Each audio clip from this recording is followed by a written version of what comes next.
Assalamualaikum warahmatullahi wabarakatuh. Apa kabar pemirsa Banten TV? Senang sekali saya Lili Kulwatunima kembali menjumpai Anda dalam program Forum Dialog. Kali ini kita akan mengangkat mengawal RPJMD Banten 2025-2029 untuk wujudkan Banten Maju. Pemirsa, seperti yang kita ketahui, beberapa waktu lalu pemerintah Provinsi Banten bersama Dewan Perwakilan Rakyat Daerah Provinsi Banten ini sudah menyepakati rancangan peraturan daerah rencana pembangunan jangka menengah daerah atau RPJMD tahun 2025 hingga 2029. RPJMD tersebut tentu dirancang untuk mewujudkan visi pemerintahan Gubernur Banten dan juga Wakil Gubernur Banten, yaitu Banten Maju, adil, merata, dan tidak korupsi. Lalu bagaimana tahapan hingga saat ini RPJMD dan bagaimana agar kita bisa mengawal jalannya RPJMD Banten tahun 2025-2029 tersebut? Di studio sudah hadir sejumlah narasumber, kita sapa terlebih dahulu anggota Komisi 4 DPRD Provinsi Banten, Bapak Muhlis. Assalamualaikum, Pak. Kabar baik, Pak? Alhamdulillah baik. Alhamdulillah baik. Berikutnya Kepala Bapeda Provinsi Banten, Bapak Mahdani. Assalamualaikum, Pak. Waalaikumsalam warahmatullahi wabarakatuh. Sehat ya, Pak ya? Alhamdulillah. Dan tetap semangat tentu saja. Insya Allah. Baik, sudah hadir juga di tengah kita tokoh masyarakat dari Provinsi Banten tentu saja Bapak Ade Sumardi. Assalamualaikum, Pak. Waalaikumsalam. Terima kasih sudah hadir di studio Banten TV. Dan juga sudah hadir audiens dari mahasiswa dan juga sejumlah unsur masyarakat di Provinsi Banten. Boleh kita tepuk tangan terlebih dahulu. Terima kasih. Saya mau ke Pak Kaban terlebih dahulu. Pak, RPJMD ini kan sudah disepakati baik bersama eksekutif maupun juga legislatif begitu. Apa poin penting dari RPJMD Banten 2025-2029 ini? Ya, terima kasih atas undangan pada hari ini. Jadi poin penting posisi kita menyusun RPJMD kita dari 17 langkah kita menyusun tahapan RPJMD ini. Alhamdulillah baru kemarin kita sudah di langkah 2 terakhir. Artinya sudah di tahap evaluasi Depdagri sudah selesai. Kita ini lagi menunggu rekomendasi hasil evaluasi, perbaikan, kemudian konsultasi lagi dengan Pansus. Di sini ada Pak Muhlis. Kemudian setelah itu menjadi perda. Kalaupun yang bisa kita sampaikan poin penting di dalam RPJMD ini adalah langkah kerja pemerintah dalam artian di sini baik eksekutif maupun legislatif bahwa dokumen kerja kita 5 tahun ke depan diikat dalam RPJMD ini, Bu. Di apa saja target-targetnya sudah kita bagi habis per tahun selama 5 tahun sehingga goalnya tadi adalah tercapainya visi misi Pak Gubernur, dan ke depan visi misi itu menjadi visi misi bersama kita di Provinsi Banten. Oke, semua program kerjanya akan diatur nanti di dalam RPJMD tersebut begitu ya? Siap. Baik, saya mau ke Pak Muhlis. Selaku juru bicara Pansus 2 DPRD Banten, apa yang ingin Bapak soroti terkait RPJMD ini? RPJMD adalah produk antara legislatif dan eksekutif, dan mana kita tahu pemerintah Provinsi Banten beserta DPRD tentunya kemarin sudah melakukan beberapa tahapan yang salah satunya adalah kami mengundang pemerintah kabupaten kota. Ini tujuannya adalah bagaimana melakukan sinergi kolaborasi baik itu dalam sisi penganggaran maupun perencanaan. Karena keterbatasan fiskal yang dimiliki oleh pemerintah provinsi, tentunya agar seluruh stakeholder baik pemerintah kabupaten kota, pemerintah provinsi, pemerintah pusat dalam rangka mewujudkan visi misi dari Pak Gubernur maupun dari Pak Presiden sebagai ada juga mandatori. Kita ambil contoh saja misalkan seperti pembangunan jalan desa. Itu kami minta mereka juga ikut mengalokasikan anggarannya. Misalkan kami Provinsi Banten mampu melaksanakan 50 kilo per tahun, ya mereka berapa? Karena memang ini kewenangan sebenarnya kewenangan desa Pak Kabannya. Jadi ini tentunya dalam rangka mewujudkan pemerataan pembangunan di wilayah-wilayah kabupaten kota. Oke, saya mau ke Pak Kaban kembali.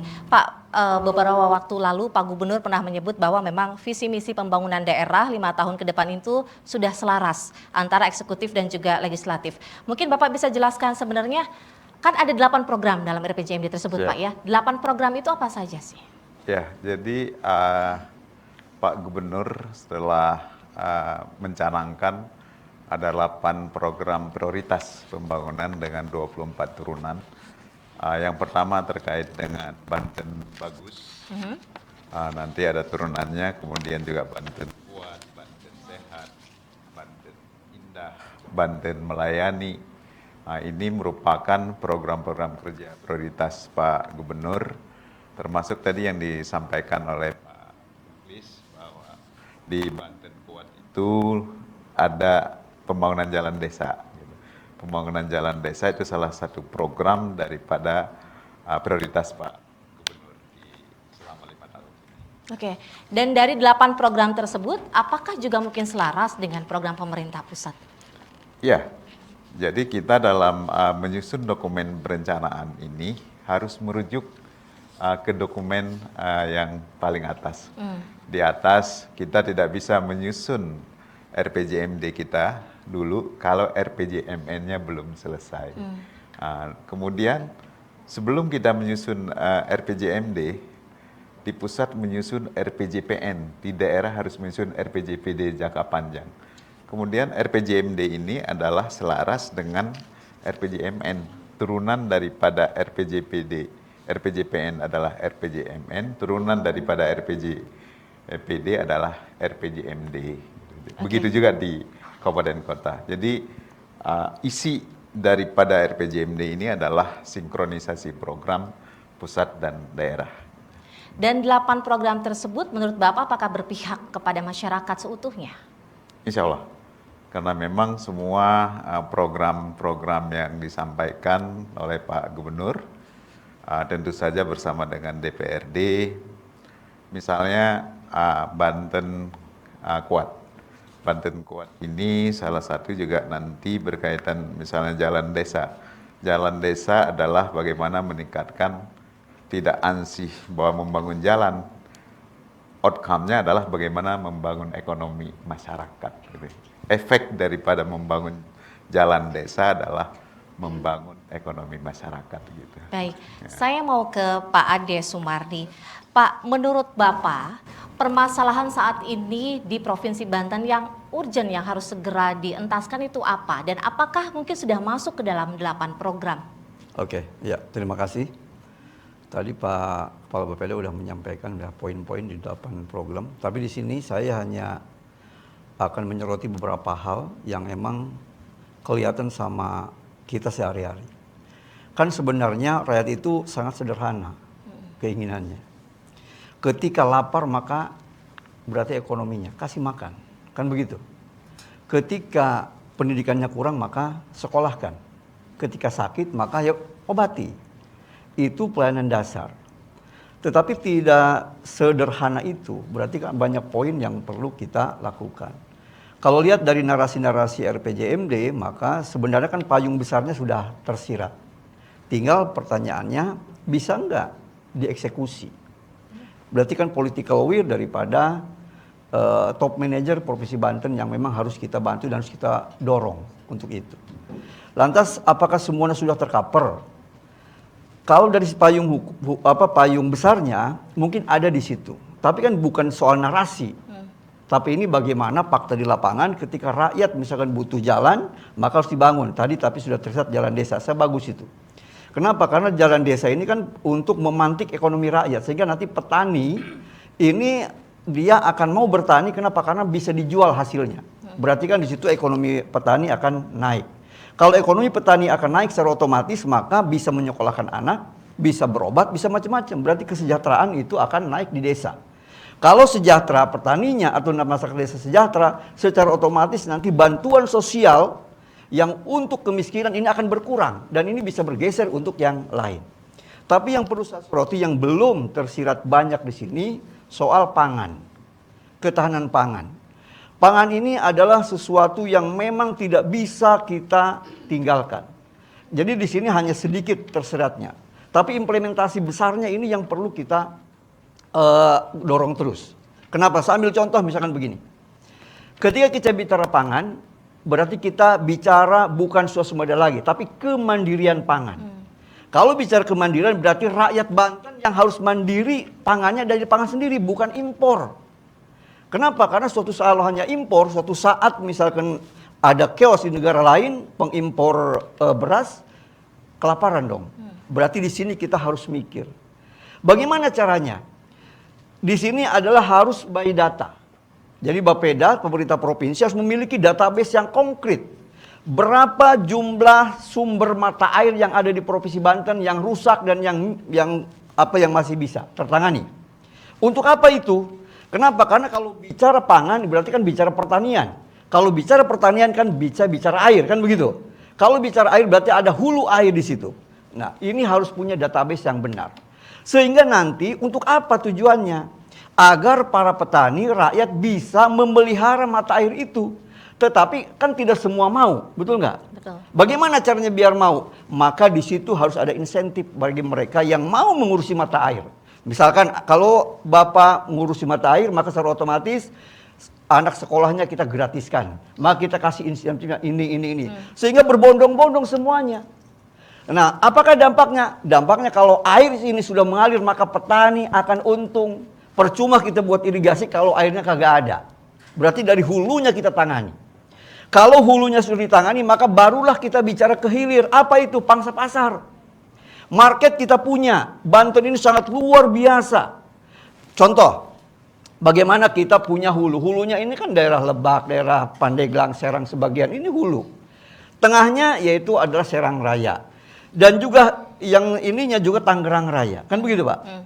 Nah, kalau Tangerang Raya ini kan berarti pasar kita. Ya. Hulunya ditangani, pangsa pasarnya ada, ya tinggal bagaimana 8 kabupaten kota kita biar kolaborasi dengan baik. Sehingga barulah itu akan tercapai. Baik. Jadi itu yang saya soroti, makasih. Tadi Pak Ade menyoroti bahwa soal ketahanan pangan memang belum terlalu disoroti banget gitu di RPJMD ini. Mengapa demikian, Pak? Dan betulkah itu? Ya, ini sebenarnya yang tadi pertama kami sampaikan, pertama karena keterbatasan fiskal. Memang betul apa yang disampaikan Pak Haji Ade Sumardi, memang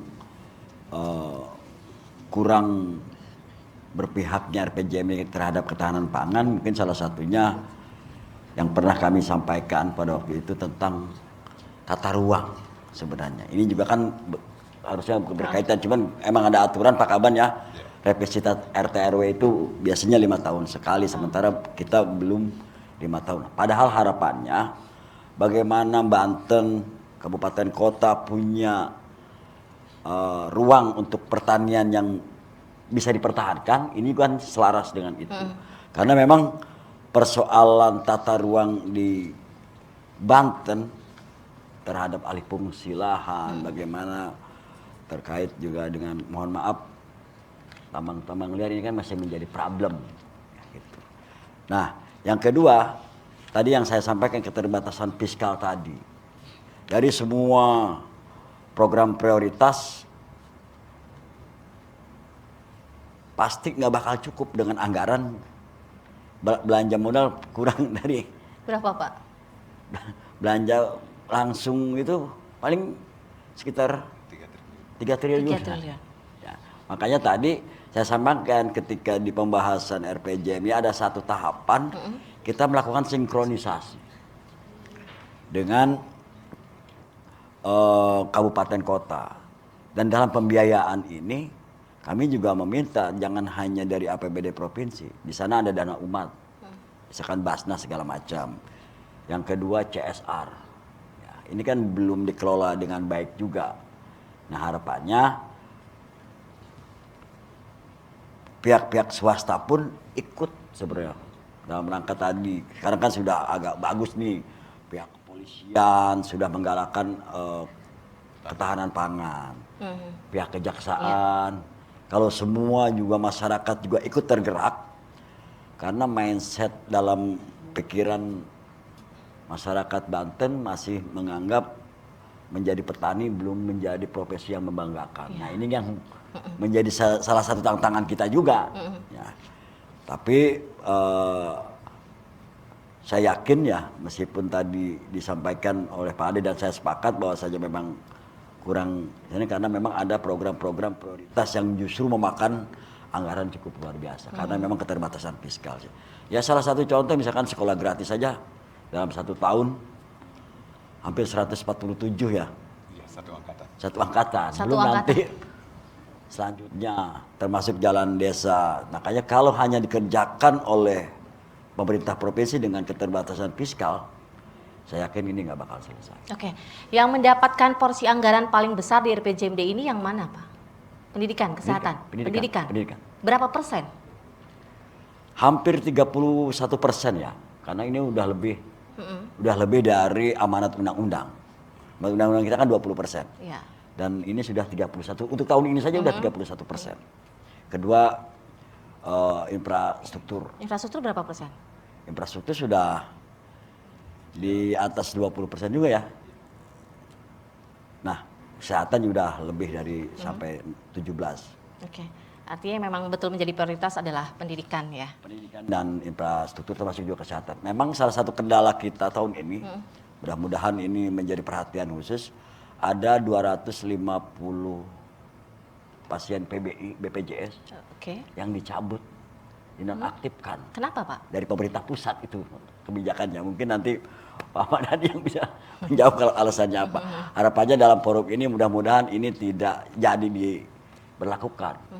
Karena dari berlakukan 250.000 itu saja, dalam keadaan aktif kita masih kekurangan khususnya di Lebak, Pandeglang yang memang kemampuan kita untuk membantu masyarakat di sana dalam menerima BPJS PBI ini masih sangat kurang.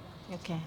Itu perihal kesehatan ya. Padahal kesehatan juga menjadi salah satu prioritas utama kedua setelah pendidikan. Barangkali Pak Mahdani ingin mengomentari hal tersebut, mengapa pencabutan PBI itu mungkin akan dilakukan, Pak? Iya, jadi sekarang di pemerintah pusat berlaku satu data sosial ya. Jadi DTSN namanya, jadi data terpadu ekonomi dan sosial masyarakat. Pada saat penyatuan itu, karena kita ini tahunnya Banten dikeluarkan 2.250.000 Lumayan besar. penerima jasa Ya. kesehatan ini. Ini berdasarkan analisa kita apakah ini dikeluarkan karena tingkat kemiskinan kita di Banten terus menurun sehingga ada segolongan masyarakat kita yang sudah keluar dari garis kemiskinan gitu sehingga karena kemiskinan kita kan jauh di bawah nasional. Oke, jika memang itu alasannya berarti kita patut bersyukur dong.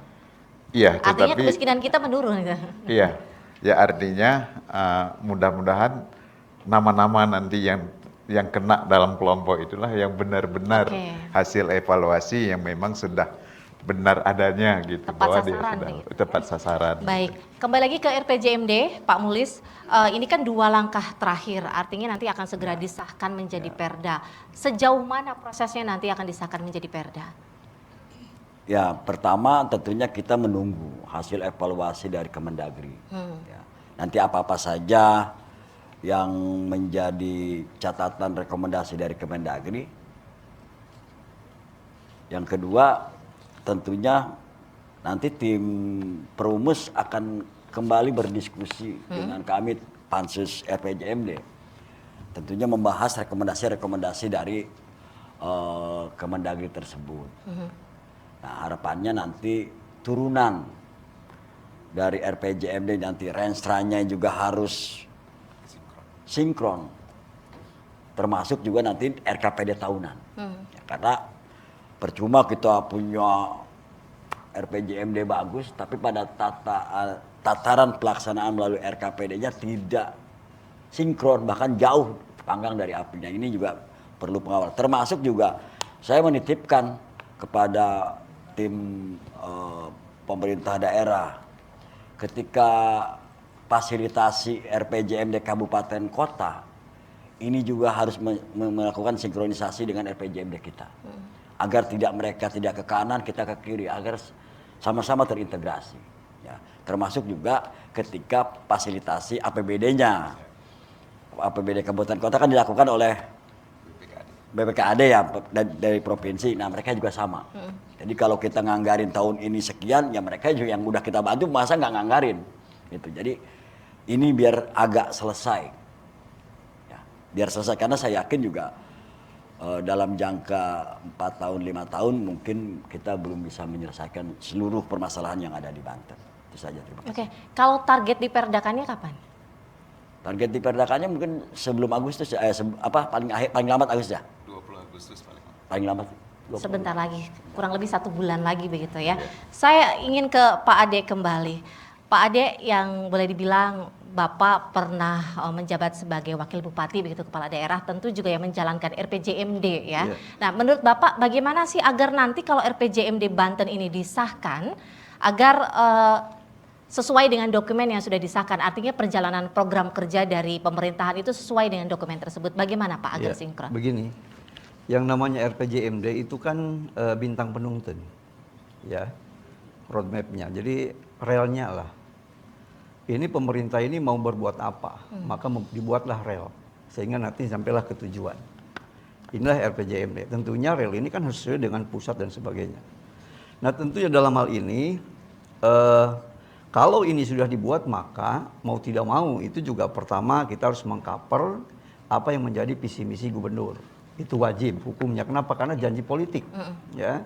Kalau janji politik tidak diakomodir, nah berarti ini harus wajib hukumnya. Jadi tercermin di RPJMD.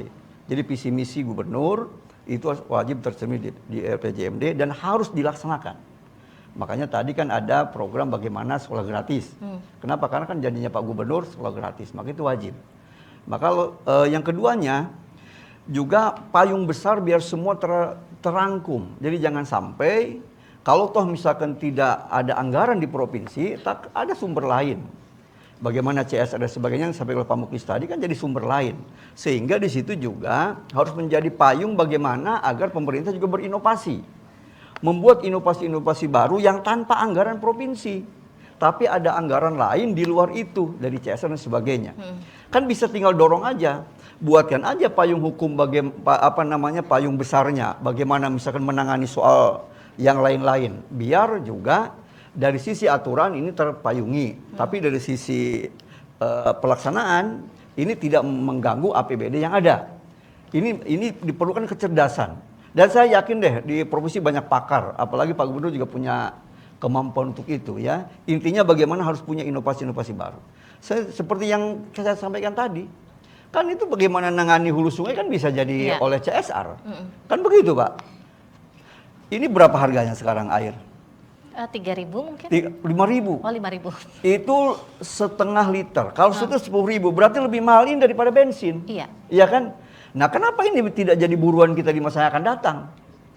Ketika misalkan air kita banyak kan bisa dijual nanti. Nah, nanti buatlah PDAM kan bukan air minum bukan air bersih lagi tapi nanti menjadi air minum. Punya Provinsi Banten kan bisa ngambil sumber dari situ. Iya. Banyak hal yang perlu kita lakukan. Ya, yang penting benarkan dulu RPJMD tadi udah payungnya udah benar saya lihat tadi itunya. Dari sisi pembahasan dan sebagainya udah betul. Tinggal sekarang bisa dieksekusi atau tidak. Eksekusi itu adalah perlu kekompakan. Perlu kebersamaan. Kalau tidak kompak, tidak bersama-sama sampai kapanpun tidak akan pernah berhasil. Hanya narasi yang bagus. Dan kekompakan itu bukan hanya dari gubernur dan wakil gubernur, semuanya, tapi juga dari legislatif ya? Semuanya, baik eksekutif, legislatif, termasuk juga kita rakyat. Semuanya harus kompak. Baik. Baru nanti Banten akan lebih baik. Terima kasih. Saya mau ke Pak Muhlis kembali. Pak, dalam RPJMD Banten ini ada juga salah satu program prioritasnya yakni pembangunan jalan desa. Menurut Bapak harus seperti apa program ini bergulir nantinya kalau sudah disahkan menjadi Perda? Ya, pertama dalam pelaksanaan pembangunan poros desa karena ini merupakan janji kampanye. Ya tentunya dalam sistem perencanaannya melibatkan partisipasi publik. Meskipun saya yakin Pak Madani, para kepala Bapeda kabupaten kota seperti Banten juga punya data jalan yang masih dalam kondisi memprihatinkan ya. Nah, Yang kedua, pada saat pelaksanaan ini juga harus sama-sama masyarakat juga ikut mengawasi. Ya. Agar jalan yang memang direncanakan dengan baik, dilaksanakan dengan baik, ini bisa betul-betul dirasakan manfaatnya. Yang ketiga tadi, karena memang tujuan pembangunan jalan desa kan bukan hanya sekedar kita mengganti tanah menjadi beton, bukan.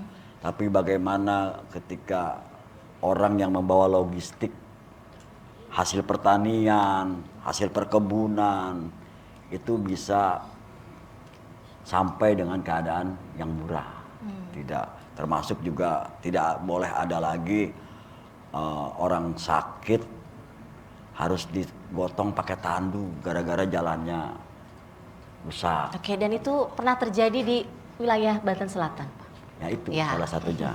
Nah, termasuk juga dalam pertanggungjawabannya. Jadi harapannya istilah bagaimana ini adil, merata, pemerataan pembangunan itu betul-betul dirasakan. Tapi lagi-lagi fokus kami tadi sama Pak Madani. Bahkan berkali-kali saya sampaikan ke tim Prumus, nggak bakal sanggup pemerintah Provinsi Banten membangun jalan desa tanpa sinergi kolaborasi dengan pemerintah kabupaten kota, termasuk juga pemerintah pusat. Mereka juga punya program, karena kalau tidak salah dikoreksi Pak Madani ya, sekitar 2.900 kilometer mungkin ya jalan desa yang belum terbangun, tapi silahkan koreksi berapa gitu. Kalau kita cuman 1 tahun sanggup 50 kilo tanpa dibantu APBD kabupaten kota, tanpa dibantu juga dengan APBN, saya yakin ini dalam jangka 5 tahun tidak bakal selesai. Oke, saya mau ke Pak Mahdani. Pak, harus ada sinergi kabupaten kota dan juga pemerintah pusat. Sudahkah sinergi itu dilakukan terutama untuk pembangunan jalan ini? Iya, jadi kalau kita lihat dari Astacita, visi misi Astacita dari Pak Presiden Prabowo, yang nomor 6-nya itu kan membangun dari desa. Oleh Pak Gubernur ditangkap dengan membangun jalan desa. Oke. Gitu. Kemudian juga kabupaten kota juga menerjemahkan hal yang sama. Itulah kolaborasi yang tadi disampaikan oleh Pak Mukhlis ke depan gitu. Jadi bersama-sama kita menyelesaikan dari pusat sampai ke daerah. Jadi sinkronisasi program itu sangat penting. Jangan sampai provinsi bermain di sana, kabupaten nggak di sana gitu. Itu sementara uang provinsi nggak terlalu besar juga, uang kabupaten juga nggak terus selesai, sehingga nggak terlihat nanti hasilnya. Baik, jika ini nanti sudah diperdakan, tahun ini program RPJMD yang mana mungkin yang akan langsung dijalankan, Pak? Jadi kalau programnya, sebagaimana tadi Pak Mukhlis sudah sampaikan juga oleh Pak Ade, bahwa program ini mulai tahun 2026 dan diawali dengan 2025 pun sudah jalan semua. Oke. 2025 ini di perubahan anggaran ini kita akan jalankan sekolah gratis, sudah mulai. Itu kemudian itu Banten Cerdas namanya. Kemudian jalan desa.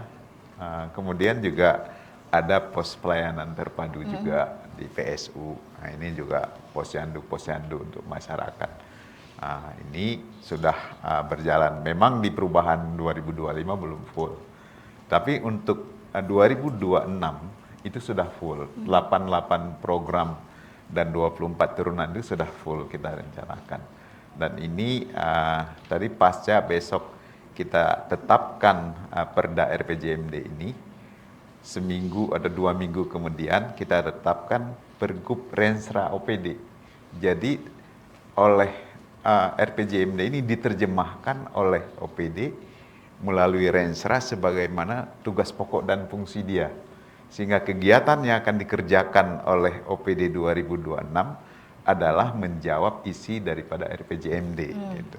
Dan itu yang diawasi nanti oleh DPRD gitu.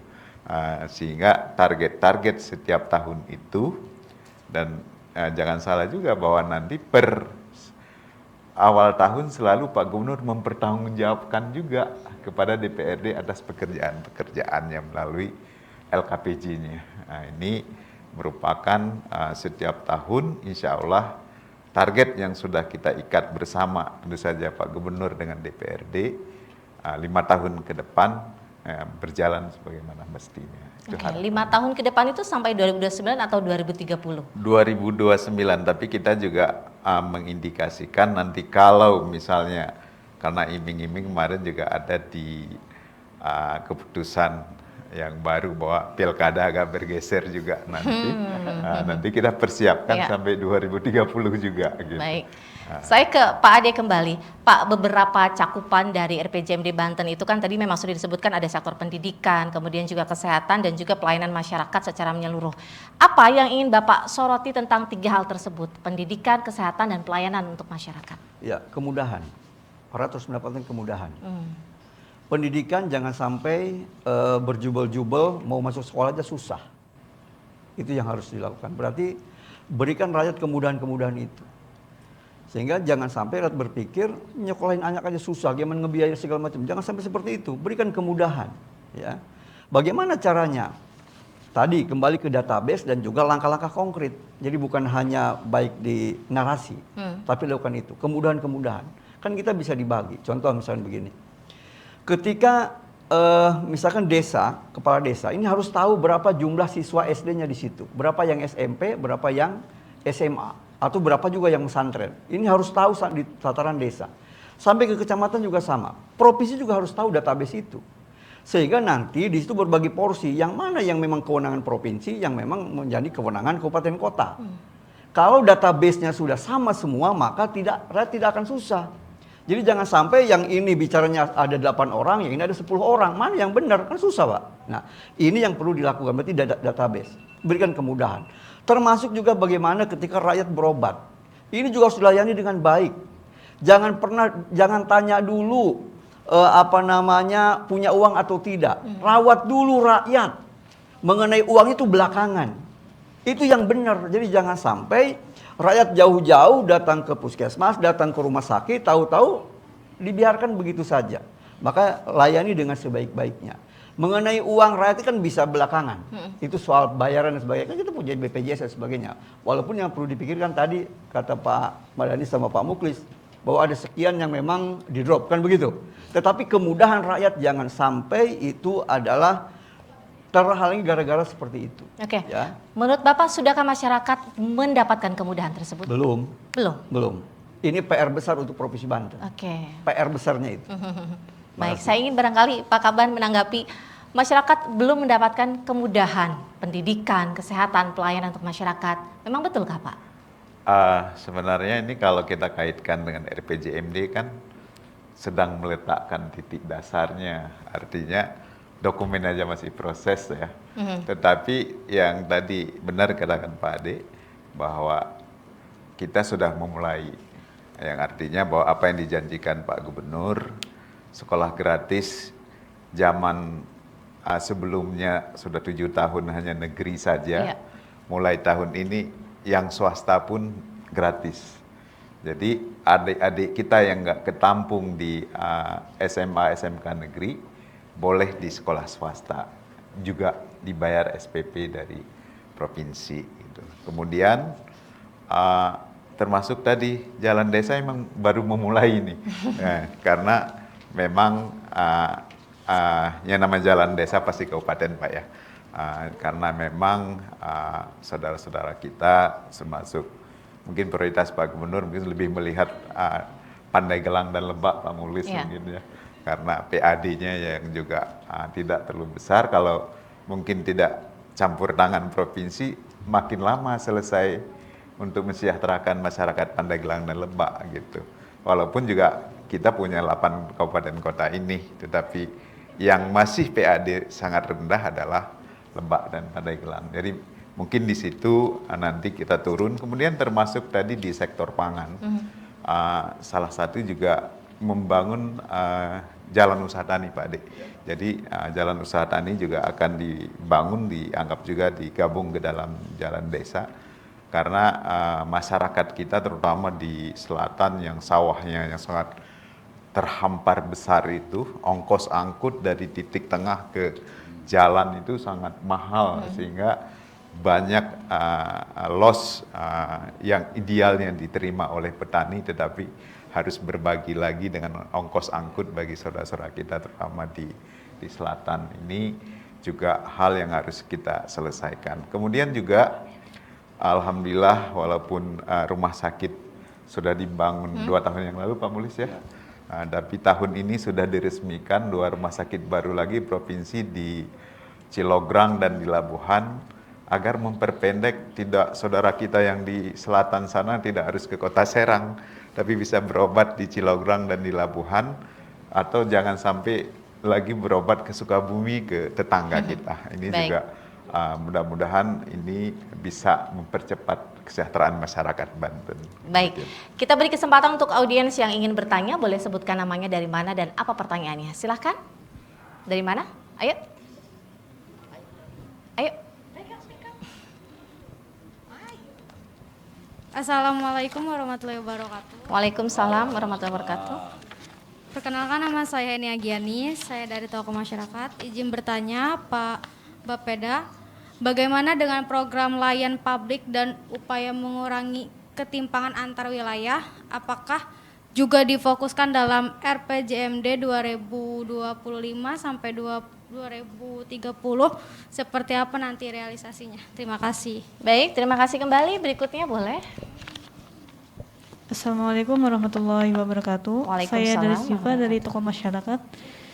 Pertanyaan untuk Tokmas, apa masuk Bapak terkait RPJMD tahun 2025 sampai 2030 yang sudah disepakati antar eksekutif dan legislatif ini agar berjalan dengan baik dan berpihak pada masyarakat? Terima kasih.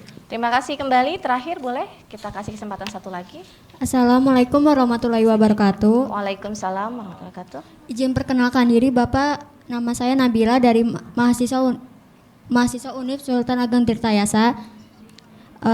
Proses menjalankan RPJMD ini hal apa ke depan yang disoroti DPRD Banten agar semua program yang dicetus nantinya bisa terlaksana sesuai harapan bersama. Terima kasih. Pertanyaan pertama tadi dari Nia kalau tidak salah. Ini untuk Pak Kaban.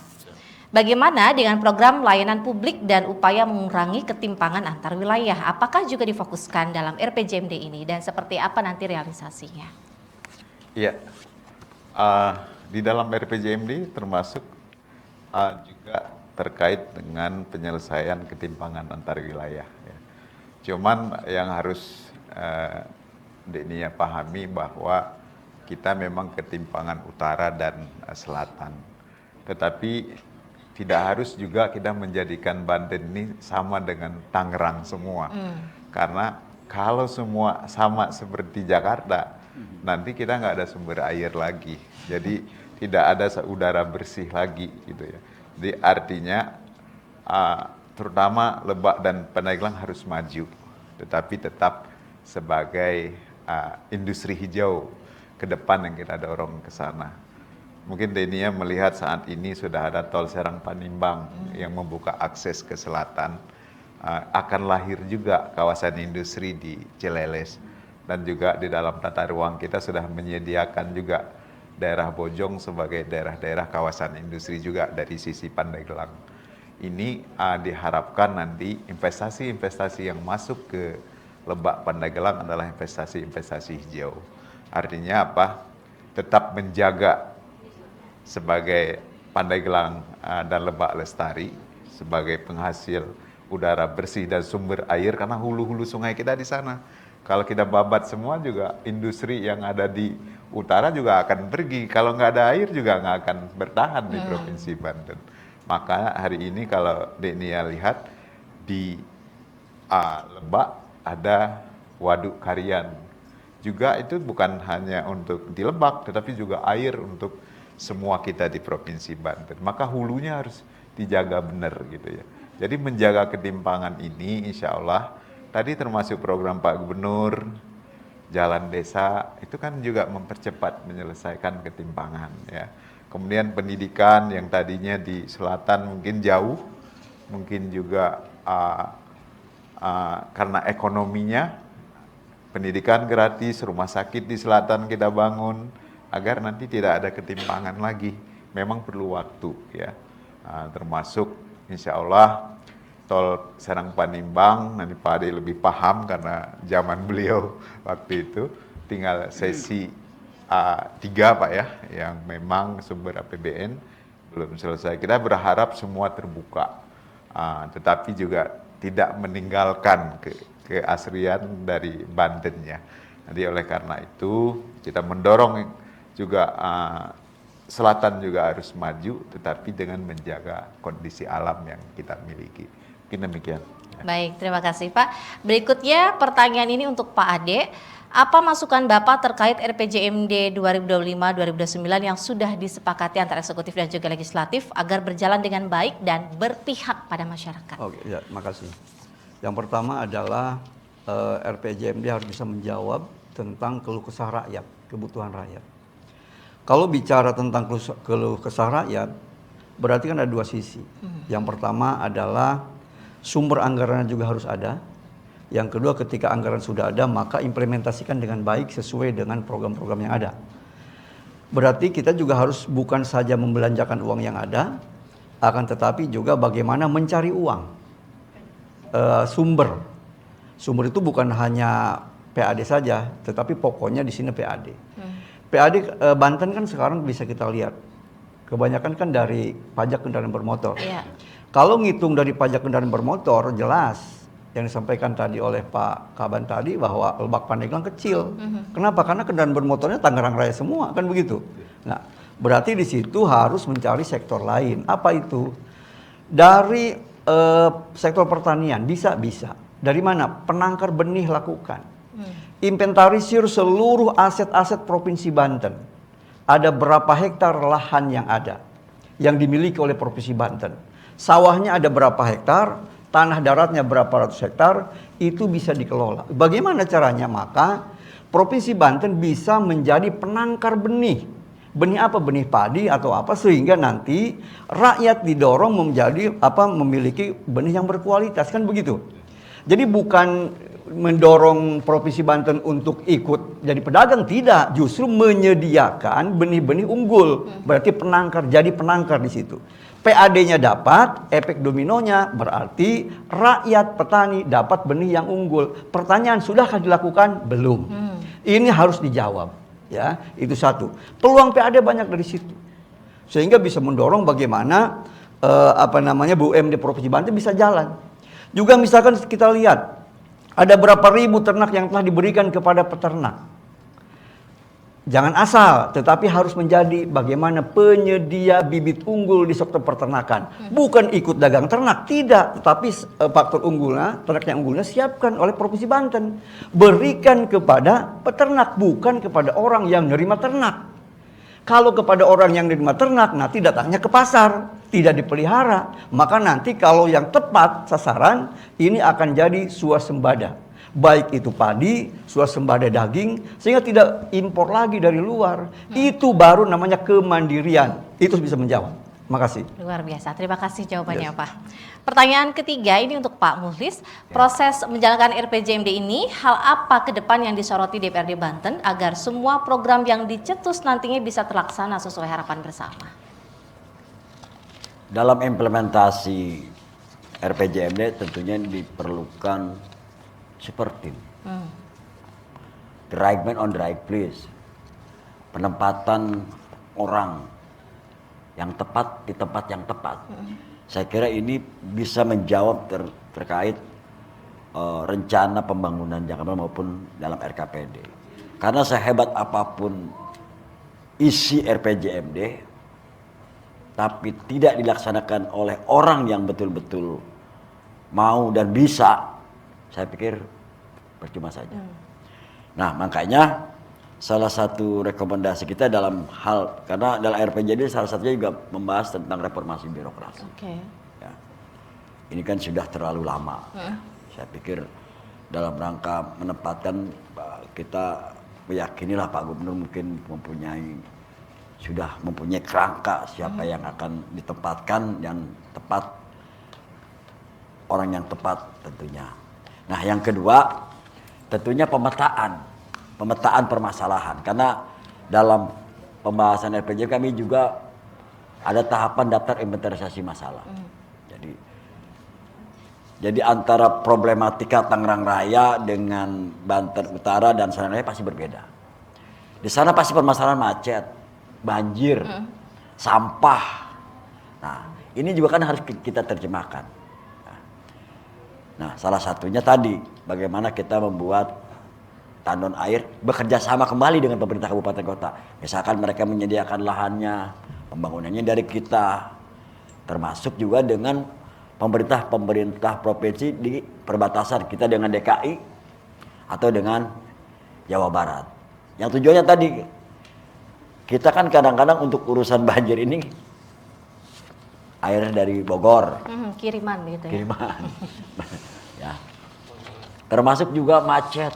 Misalkan tambangnya ada di Jawa Barat, melintasinya Ke sini. Banten, tujuannya Jakarta. Ya. Nah, ini kan perlu juga dimasukkan sebagai daerah aglomerasi tersebut. Saya kira itu. Baik, jawabannya sudah terjawab ya, para audiens. Terima kasih atas jawabannya. Ini kita sudah berada di penghujung acara. Kita minta closing statement dari para narasumber. Dimulai dari Pak Ade terlebih dahulu. Closing statementnya boleh singkat. Banten ini adalah milik semua rakyat Banten. Maka untuk itu, mari bersama-sama bersatu padu mendukung pemerintah agar Banten menjadi maju. Terima kasih. Boleh tepuk tangan. Terima kasih. Berikutnya Pak Kaban silahkan.